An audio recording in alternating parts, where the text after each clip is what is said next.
got sick in May of 2015. I had what I thought was a little cold. I find myself short of breath. Then one day I went and checked the laundry. I carried the basket up the stairs, and when I did, I couldn't catch my breath.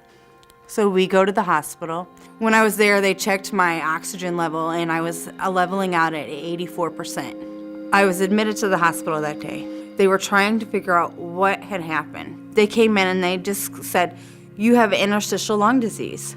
They said, the way that your lungs look, it looks like somebody took a razor blade to your lungs and scarred it all up. And they said, and unfortunately, we can never heal that.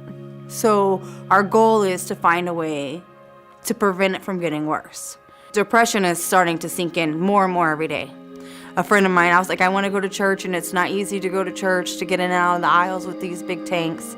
I said, I need to go back to church on the rock. So when we came to church, of course, it's always amazing. So I was letting the church clear a little bit, and this young lady came up to me. Never met this young lady before in my life. Never seen her. She just came to me and said, I was prompted to give you this. And she gave me the scripture, and I could just remember it immediately when we were walking. If a stranger is praying for me, it reminded me of Matthew 18, verse 19. You know, if there's agreement of 2 or more on earth, then it will be done in God's kingdom. Fast forward to a year and a half now.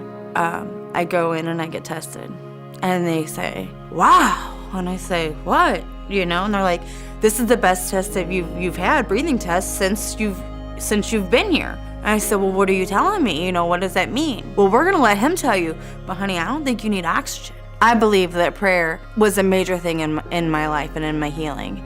And I believe that if you pray and you believe what you're praying, that will, and you will see a difference.